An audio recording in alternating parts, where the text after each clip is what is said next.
I've lived 13 years in borrowed time. Every day for me is a blessing. Hustling and robbing and stealing and fighting to survive from a kid, Been shot, been stabbed multiple times. I used to go to the gym prepared. I used to wear a bulletproof vest to the gym. If I fight Joshua tomorrow, whenever me and him fight, we just want to beat each other up. This is Dillian Whyte and this is Off the Cuff. So Dillian, let's go back to life at the start. I was born in St. Thomas and grew up in Portland. I can't remember anything good in my early life, to be honest, apart from just suffering and pain and struggling and being left alone and being deserted by the people who my mum left to look after me. Obviously, my mum was sending money to take care, make sure I go to school. The people was taking the money and using it, and I was just being abused, basically. Just suffering, just fighting to survive from a kid. I learned to cook when I was like about 6 or something. Learned to cook eggs. In a way, it's good, and in a way, it's bad.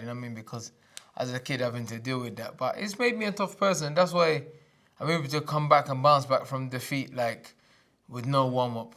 I'm able to come back and get knocked out and come back and be physical. Don't come back and try and box and move around. No, I come back, get knocked out by this guy, and then come back, be even more physical and put it on him and try and stomp him out early. So it's all those things. It played a good part in my life, but it's also a hard part. So a part that I had to accept and get on with and move on with. So yeah, it's just a mix of emotions, but mainly sad ones. But that's life, man. My mum left to come to England to better our life, but as a kid, you don't know that. You just think, your mum's... Wonder about the love, maybe. Yeah. You just thinking, why me? I'm a kid, obviously, but that almost drove my... After coming and realizing and understanding to my mum, I almost drove my mum to madness, And she told me, my mum explained stuff to me and explained that obviously she left me with people who were like sisters and brothers and whatever.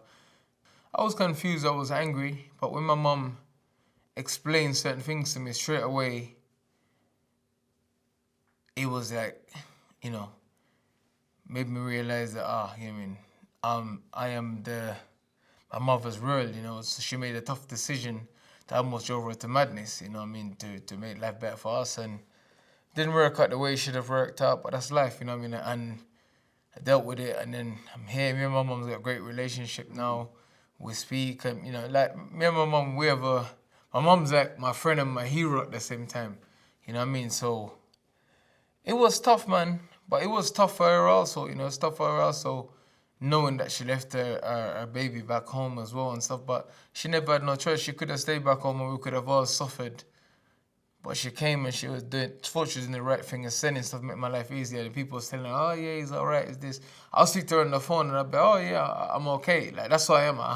If you ask me 90% of the time, 98% of the time, I say I'm okay. Even if I'm not okay, I'm like, yeah, I'm good, man, I'm cool. What was Mum doing in London?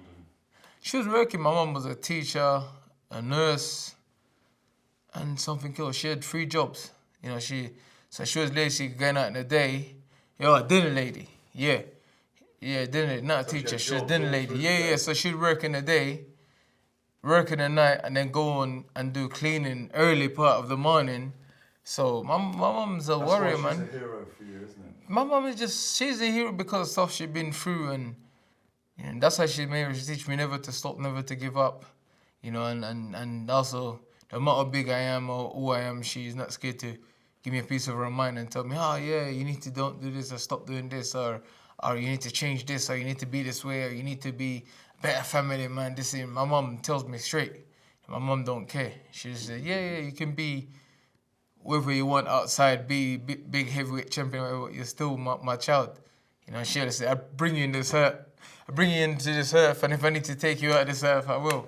And I was like, all right, cool, mum, it's all right, it's not that deep. So you come over to London? Yes. And you're what, 11, 12? I think 13, almost 13. So when you came over when you were 13, yeah, were you already a dad then?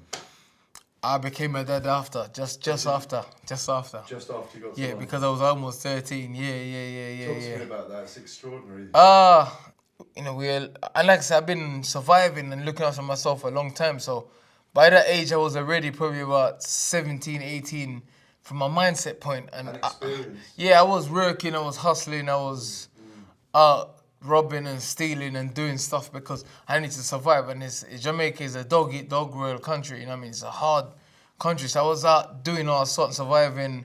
I was going to nightclubs and taking bottles and selling the bottles and stuff like that, you know what I mean? I was working, I was doing things, I was working in shops, you know, and I was hustling and robbing and stealing. So I was very mature at that age, you know what I mean? Obviously I was getting in trouble, bad trouble from then, a long time. The first time I had a proper fight, I was 9 years old. I was 9 years old, for a guy that was like 13 or 14 or something. 13, I think probably 12, 13. Is bullying some friend of mine. Was taking the pack lunches and stuff like that. And it just felt wrong to me. It just felt wrong. I'm thinking, we're all in the same situation. Okay, some guys made them fried chicken, or another person poured me, made them pilchard or corned beef or whatever. It depends on what your family can afford. So this guy is obviously dipping everyone's lunch and taking whatever he wants. So this kid's got bun and cheese, he takes it. This kid's got whatever. And I'm just sitting there thinking to myself, like,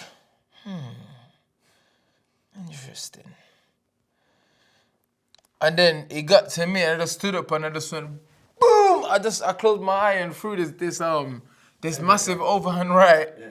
And then as I threw it, I was like, oh shit, I'm thinking, oh man, I'm gonna get killed. And then I moved my hand and the guy was on his back. And then after I was like, what? I was like, yeah. And then from then, I knew like anyone I touch will get knocked out. And then that played into my career where growing up, I was knocking people out. I was working the doors and I was knocking 3 or 4, 5, 6 guys a weekend. I was knocking guys out. I was fighting older guys, knocking older men out as a kid, knocking older men out because I was from the street. That's what, in my area, I'm known for fighting. You know what I mean? I was knocking guys out, just one punch knockout, one punch knockout, one punch knockout. And then early in my career, that was my thing. I used to think, I don't need to train that hard because if I touch someone, they're going to get knocked out. It's only a matter of time before they get knocked out. And then stayed at home, trained, did what I want, sort of thing. And then the first few years, fighting for me was just fun and a way to channel and a way to train and a way to learn discipline and a way to stay off the street because the training was so difficult. And plus work and having kids and stuff, I would train and think, oh man, I got gym again and I got beat up last week, boy. I was like, oh no, I'm not going out. I'm gonna go and eat and sleep because I'm looking to beat someone up last week. They're looking to beat someone up this week that beat me up last week. You know, and then, so accidentally, I switched one life for another life. And then for me, it wasn't very hard even now, it's not very hard to talk me into a fight, you know what I mean? If it makes sense, I'm down. That period between, like, let's say 13 and 18, what happened in that period? You're living in South London. A lot of problems, man. A lot of assassination attempt on my life.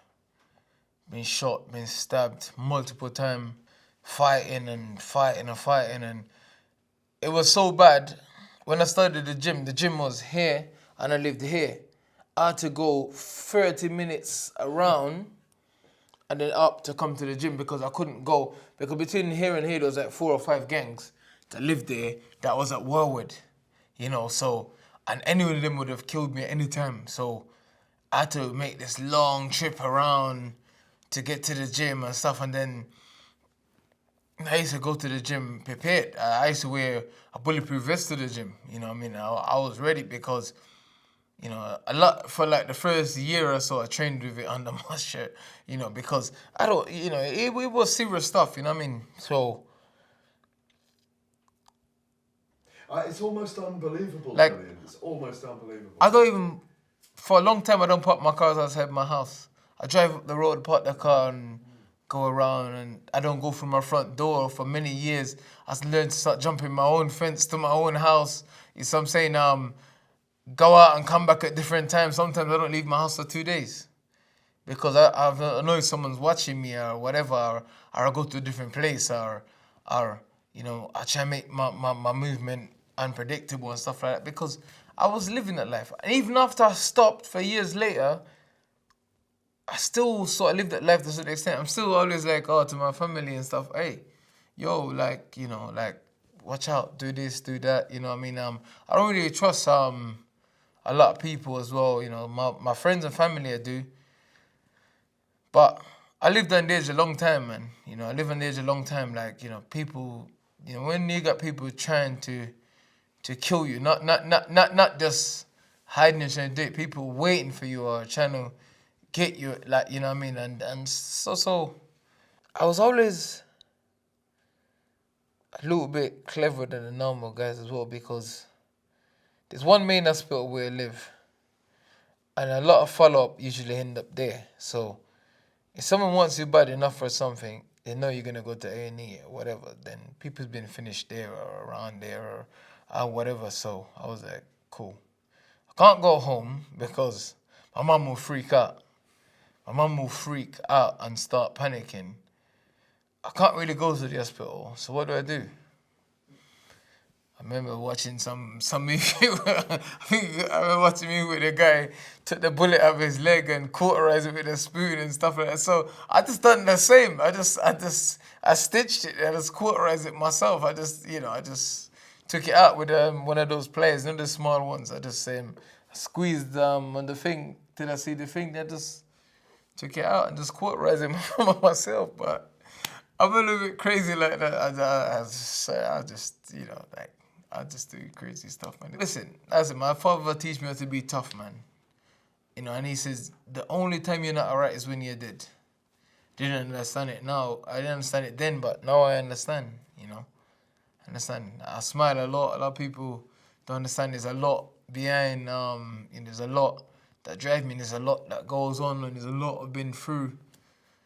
You know, like I said, with luck and determination and hard work, I'm here. There's no plan to, oh yeah, I used to do this sport or that sport, or I'm an ex-basketball player. No, I was just a heavy-handed fuck that managed to go to the gym and fell in love with it, man. Eventually, things changed because I was like, sharing my kickboxing coach, Julian, I was sharing him, then he said, yo, do you want to have a fight? I was like, what? I said, yeah, a fight, but obviously I was training for like a few months. And he goes, oh, they will pay you like £200 to come to Southampton or wherever it was. And I was like, what? I said, wait. But he goes, oh, the guy's had 10 fights. And he'd been training for a long time. And I goes, what? And he goes, what do you mean, what? I said, they'll pay me what? And he said, they'll pay you £200. I said, they'll pay me £200 to go fight someone. I've dealt with a lot of dangerous situations in my life. It's just another danger. And this danger is nothing compared to the things that I've survived on a daily basis, on a weekly, daily basis. You know what I mean? I was surviving multiple things, and so I'm just like, it's a fight. You know, I didn't expect to still be alive after the age of 20, you know what I'm saying? Because that's all many friends I grew up with is dead, are doing lifetime in prison, and that's the thing, oh yeah, you're this, you're gonna, you know, you get in trouble, you're gonna die, you're gonna this, you're gonna that, you're gonna that. And that's it, that's what they do to a lot of kids in London. Oh, you're from a poor household, oh yeah, your brothers has done this, oh yeah, you're this, you're that, and then you accept that mindset, and then you think. So for me, now going into a fight, I don't care about, I'm not scared to fight anyone. I'm scared to get knocked out. I'm scared to lose. I'm not scared about it because I'm winning in life anyway. I've lived 13 years in borrowed time, so I'm like, yo, every day for me is a blessing. I got a massive team of people here for me, you know. Them things to me is amazing.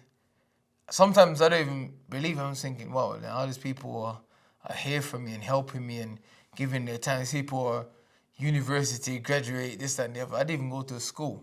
You know what I'm saying? So I'm thinking, you know what I mean? For me, from what I've come from to where I am and where I'm going, and I'm not even close yet. Still, I've been at it for a while. I'm still not close yet. So for me, I don't care about fighting Fury, Wilder. I don't care about Wallen. I don't care about fighting any of these guys. I don't care, you know? I don't care. Come the Joshua fight, I had injuries and stuff, and I'm thinking, okay, I probably could have pulled out the fight because my shoulder was jacked up badly. I had surgery like 2 days after. I had the surgery booked in advance. But I said to myself, you know what? All I have to do is to touch this guy once or twice. He's a good fighter, he's strong, he's Olympians and all that, he's whatever, big guy. I just have to touch him once or twice. I remember thinking, all I gotta do is touch him once or twice. When fight week, can't move my shoulder, 2 cortisone injection, 1 in the front, 1 in the center, and to go through to my AC joint because I had arthritis and all that stuff in my shoulder. Then it freed my shoulder up a bit. I was like, okay, cool. All right, he's gonna start fast, he's sharp, he's strong. I need to lead him onto the left hook. And I told him in the press conference, I said, you're good, but you're gonna drop your right hand at some point because you throw your right hand power and you drop it. You don't pull it straight back. And I told him, fight something and you come out first round, bam, bam, bam. I'm moving, I'm surviving. I'm moving erratically because I'm not in shape and he's strong and he's physical. You know what I mean? He's been training at Sheffield EAS for like 6-7 years. You know what I mean? He's been training properly and he's jacked up because I beat him before in the amateurs. Come on, bam, bam, bam, bam. Punches flying everywhere. I'm trying to get a little rhythm going. I'm like, okay, I just need to wait for this. Second round come, boom, hit him with a punch. His legs is gone. But as I hit him with a punch, my rose hernia cuff is shattered and I felt it. Then I went after him and then as I'm throwing my shoulder at one stage, you see my leg buckle because I feel like a shooting pain and I've gone, like that. And I carried on, come out to the corner, my coach is like, stopping the fight. He says, you're done. Because he knew about the problem before in training, Jonathan Banks. And I said, hell no am I done. I said, I'm here already. The only way I'm going out is on my ass. And I did it eventually. I fought on another 6 rounds. Push on. I was in pain. One thing I learned from that fight is not to be distracted by pain because, that hurts. If I jab him this way and he presses on my shoulder, it hurts. So I need to jab this way. I need to throw my hook this way. So I'm overthinking. And by fighting through it, literally. Yeah. And by overthinking, my cardio is draining. My energy, my concentration is draining. So while I'm overthinking, he's punching me. Instead of me just blocking it out and going, he's punching me. And then eventually I got worn down because mentally I'm worn down because of the pain and the pressure. And I go from fighting in front of 3,000 people to 30, 25,000 people O2, which was 90% against me. So, there's a lot of pressure, a lot of things. And then after that fight, I learned, I said, yo, everything needs to change. People want to see you fight Joshua, don't they? If I fight Joshua tomorrow, I fight him for less money. Why Joshua though? Because we just have that thing where whenever me and him fight, spark flies.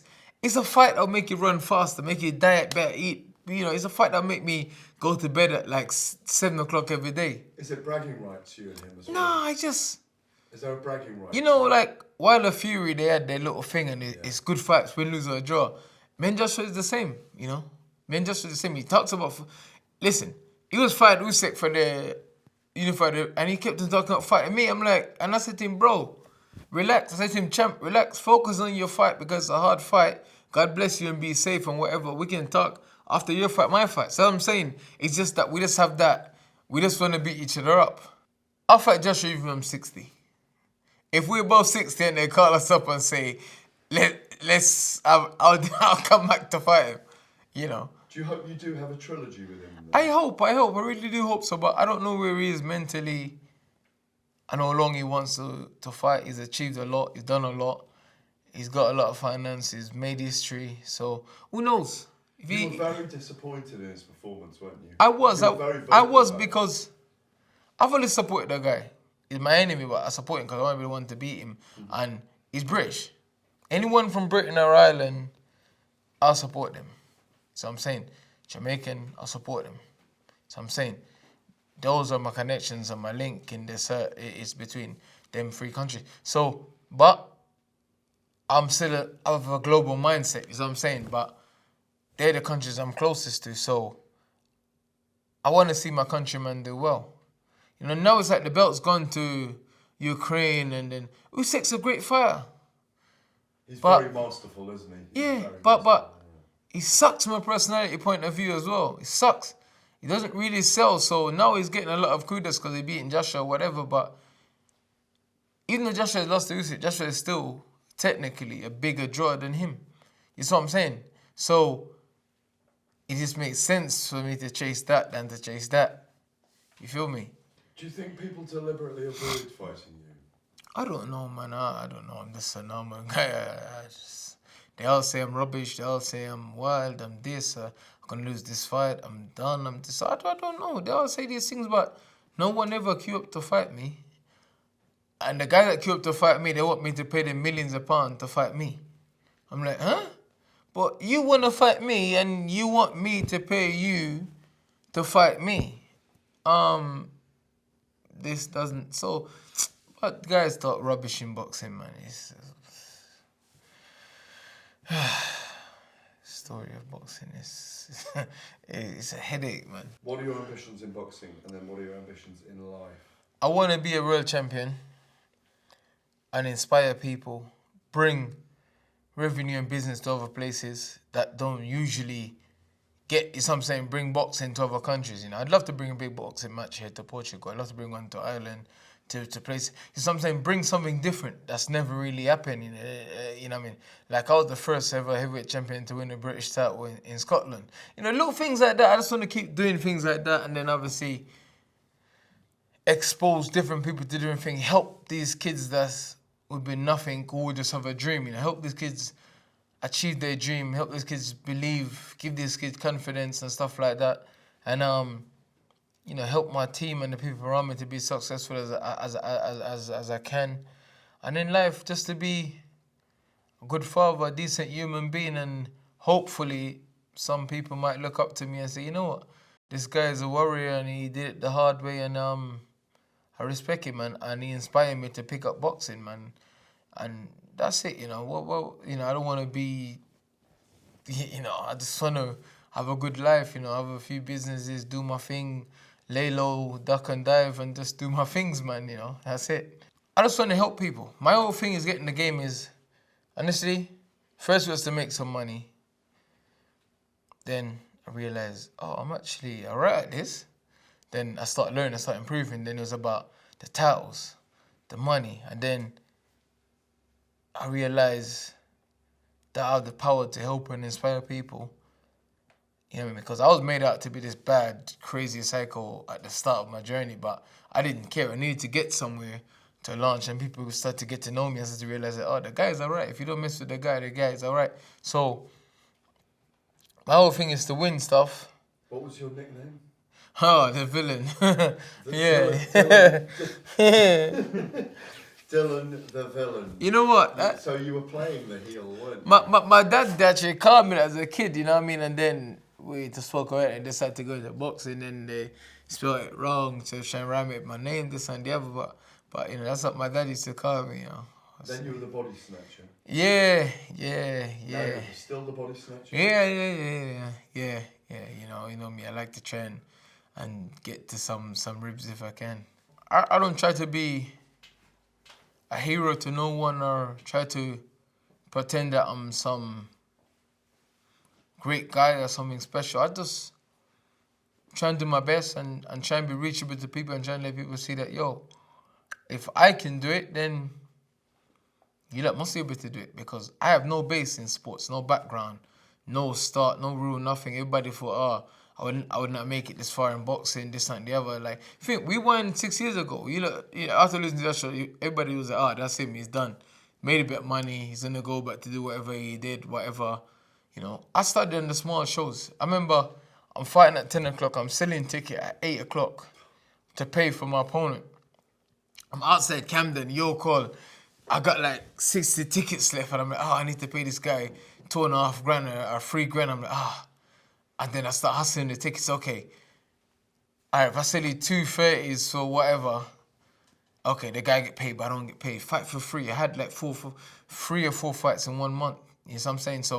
So I learned a lot, and it's definitely, but I don't try to be, you know, some guys is like, I want to be a spokesman. I want to, you know, okay, if the opportunity come, I'll relish it, but, you know, I just try and tell people, listen, man, just believe in yourself and don't care what no one says. Just do the best you can do, man, you know, and that's it.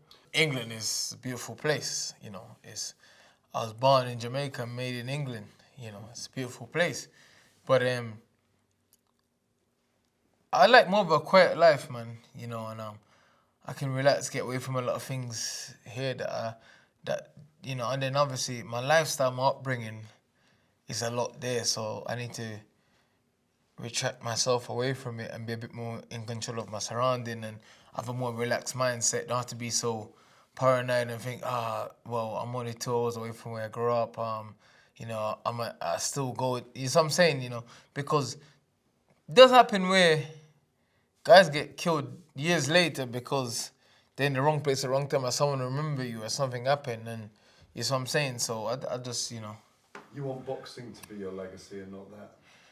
Yeah, definitely. I mean, and then obviously I spend more time with my children and more peace and you know and just you know just be easy, man. I only remember as a person that always fought for the people, man. I always take the fights that the fans want me to fight, and I always leave it in the line and fought for the people, you know. Because let's be honest, now is a hard time. People is suffering around the world. People is suffering to eat, to have a job, to run a business, to feed their family, but these people still come out and support me in a time like this. It's a difficult time. You don't know where the next €100 or £100 gonna come from. For them to buy a ticket for me to come and see me, you know, I give them what I feel they're asking for, what they want. You know what I mean? So I just want to remember someone that always gave back to the fans, or at least try, man. You know, that's it, man. Dillian, is this the best condition physically you've ever been in? I don't know. You have to wait and see how much I weigh in the scales, and I'll look and say, I don't know, man. These guys just put me through hell every day. I just wake up and I feel like crying some days, man. I just think, I don't want to go to the gym. I just try prepare the best I can. I try the best I can do. You know, I just try and go as hard as I can and as strong as I can, man. So we'll see. Cheers. Thanks very much, Dillian. Respect, Cheers. brother. Brilliant. Respect. Brilliant stuff. Thank you, Gareth.